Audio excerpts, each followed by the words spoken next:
Russia અને Ukraine વચ્ચે હાલમાં યુદ્ધ ચાલી રહ્યું છે અને યુક્રેનમાં અભ્યાસ અર્થે ગયેલા ભારતીય વિદ્યાર્થીઓમાં બેના મોત નીપજ્યા હોય, જેને લઈને મૃત્યુ પામેલા વિદ્યાર્થીઓની આત્માની શાંતિ માટે સુરત શહેર યુથ કોંગ્રેસ દ્વારા મૌન કેન્ડલ માર્ચ યોજી શ્રદ્ધાંજલિ આપવામાં આવી હતી।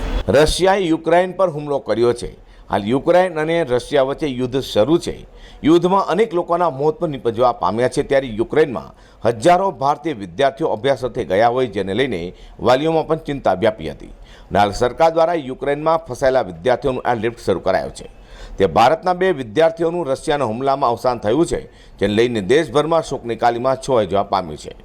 રશિયાના હુમલામાં યુક્રેનમાં અભ્યાસ અર્થે ગયેલા અને મૃત્યુ પામેલા વિદ્યાર્થીઓની આત્માને શાંતિ મળે તે માટે સુરત શહેર યુથ કોંગ્રેસ દ્વારા નાનપુરા કોંગ્રેસ કાર્યાલયથી ચોક બજાર ખાતે આવેલા ગાંધીજીની પ્રતિમા સુધી એક મૌન કેન્ડલ માર્ચ યોજી હતી અને અવસાન પામેલા વિદ્યાર્થીઓને શ્રદ્ધાંજલિ અર્પી હતી।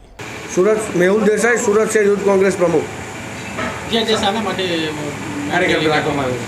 અત્યારે હાલના સમયમાં રશિયા અને યુક્રેન વચ્ચે જે મહામારી ચાલી રહી છે, જે મહાયુદ્ધ ચાલી રહ્યું છે, તેમાં ભારતના નવજુવાનો જે વિદ્યાર્થીઓ ત્યાં અભ્યાસ માટે ગયા હતા તે ત્યાં ફસાઈ ગયા છે।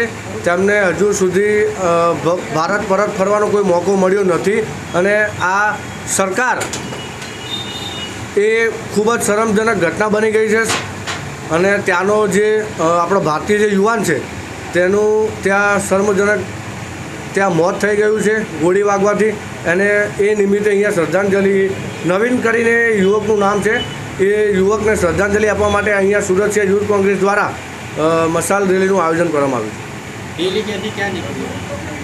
રેલી સુરત શહેર કોંગ્રેસ કાર્યાલય મકાઈ પુલ ખાતેથી ગાંધી પ્રતિમા સુધી ચોક બજાર સુધી જશે।